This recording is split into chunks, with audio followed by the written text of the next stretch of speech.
গতকাল গভীর রাতে হাওড়ার জগাছা থানার অন্তর্গত ইছাপুরের সমু চণ্ডীতলা এলাকায় রাস্তার উপর এক যুবককে রক্তাক্ত অবস্থায় পড়ে থাকতে দেখে পথ চলতি মানুষ। এই ঘটনায় চাঞ্চল্য ছড়ায় রবিবার রাতে ওই অঞ্চলে। প্রীতম পারুই নামে ওই যুবককে রক্তাক্ত অবস্থায় পড়ে থাকতে দেখা যায় জনবহুল রাস্তার উপর। যুবকের মাথায় ও মুখে আঘাতের চিহ্ন রয়েছে। আহত যুবকের পাশেই পড়েছিল একটি বাইক। খবর পেয়ে ঘটনাস্থলে পৌঁছায় জগাছা থানার পুলিশের আধিকারিকরা।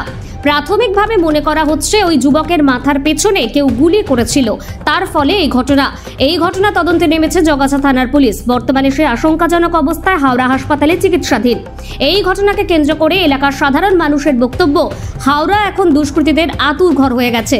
প্রশাসনের ভূমিকা নিয়েও প্রশ্নচিহ্ন দাঁড় করাচ্ছে এলাকার সাধারণ মানুষ। এই ঘটনা নতুন নয়, এই ধরনের ঘটনা প্রায়শই ঘটে চলেছে হাওড়া জুড়ে। দোকানে ডাকাতি, খুন, ছিনতাই, তোলাবাজির মতো ঘটনা সমস্ত কিছু হাওড়াতে প্রায় ঘটে চলেছে। তাই সর্বদা আতঙ্কের মধ্যে থাকতে হয় এবং প্রতিনিয়ত দিন যাপন করতে হয় হাওড়াবাসী সাধারণ মানুষকে। আমাকে খবর দিল হচ্ছে থানা থেকে ফোন করলো, মানে হচ্ছে ডিডি থেকে সন্দীপন। আমি বললাম ভাই আমি তো জানি না, আমি তো ঘরে। বললো তুই একবার পাড়ায় গিয়ে দেখ। আমি পাড়াতে ফোন করে খবর নিলাম যে ছেলেটা তখনও বেঁচে আছে। আমি ওকে ফোন করলাম, ছেলেটা বেঁচে আছে। বললো তোরা এক্ষুনি যা, পাড়ার ছেলেরা গিয়ে ছেলেটাকে যে কোনো ব্যবস্থা কর। তারপরে শুনলাম আমাদের এখানে আলী এসে গেছে, অলোক মাইতি, ও আমাদের সঙ্গে আড্ডা মারতে আসে রাত্রিবেলা।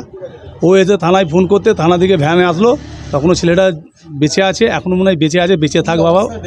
সেটা মুখ ফেটে গেছে, ঠিক আছে, রক্ত গড়াচ্ছে। তারপরে আমরা কী করলাম, সঙ্গে সঙ্গে ভ্যান আসতে, ভ্যানের ওপর তুলে ভ্যানকে বললাম আপনারা ইমিডিয়েটলি, এখানে অ্যাম্বুলেন্স এখন পাওয়া যাবে না।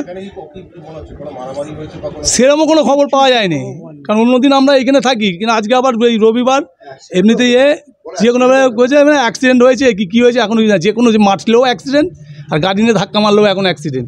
কী হয়েছে সেটা বলা যাচ্ছে না। কিন্তু আমরা এসে যখন দেখি ছেলেটা জীবিত, আমরা তাকে পুলিশের ভ্যানে করে দিয়ে, জগাছা থানার ভ্যান আসতে জগাছার ভ্যানে তুলে দিয়ে তাকে হাওড়া হসপিটালে পাঠিয়েছি।